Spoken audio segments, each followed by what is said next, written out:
Looking at the opossum, it doesn't take long to notice that it doesn't have much to offer when it comes to protection. In this picture, look at the opossum's claws. They are very small and have very little to offer in terms of protection. Now look at the porcupine. When it comes to protection, the porcupine is pretty much the top of the top, with needles coming out of its back and long claws. How do you survive with your only real way of protecting yourself being plain dead? Well, that's the real problem for the opossum. Although a snake is not one of its natural predators, here you can see a possum plain dead to avoid detection from it. Obviously, the potential of growing needles on its back with longer claws would be huge for the opossum. It would allow the opossum to resort to other techniques other than just plain dead, which isn't 100% effective anyway. While the obvious and immediate advancement would be in the area of protection, it could also help the opossum a bit in the area of being a predator as well. As of now, the opossum is really only a predator over small animals like mice, frogs, but with longer and better claws, and maybe a few more mutations down the road, it could become more of a predator over slightly larger animals.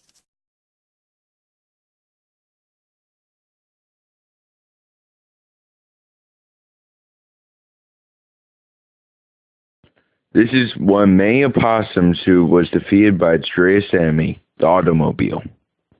Despite its main predators, the leading killer of opossums is still being hit by cars. This can probably be attributed to its lack of perceptiveness. While the porcupine won't help much with vision, it should enhance the hearing and smelling of the opossum, making it more likely to detect the oncoming automobile.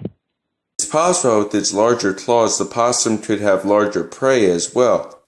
And since the opossum shares many of its prey with its predators, it could actually end up leaving more small animals for its predators and actually benefit them.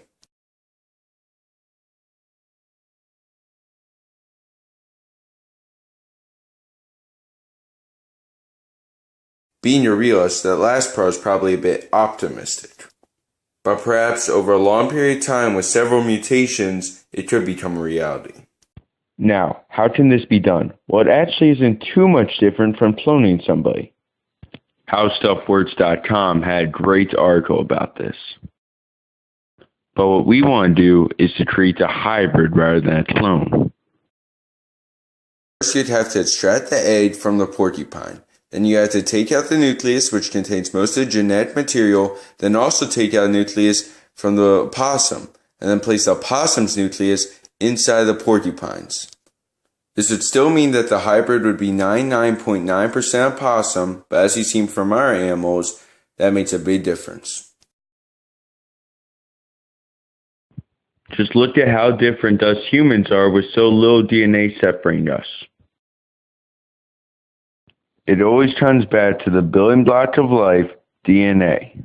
Evolution doesn't take place overnight, even with artificial selection. But what it does do is it can put the opossum on the right path so that natural selection can pick it up and possibly carry it the rest of the way, making it more and more perfect species with mutations.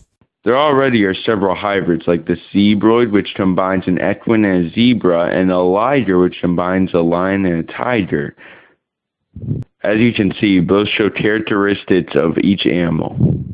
Hopefully, the same would go for a opossum mixing with a porcupine, and the opossum would gain some of the same attributes as the porcupine.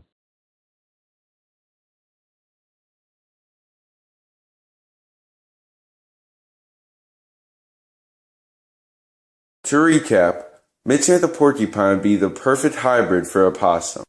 They're both rodents, and the porcupine has the necessary protection that the opossum needs for survival in the wild. It could potentially give the opossum long needles in its back and long claws to fend off predators at the same time as better perception to stop running into automobiles. Down the road, it could even potentially benefit the opossum's predators as it shares many of the same prey, which there could be more of with the opossum hunting larger animals.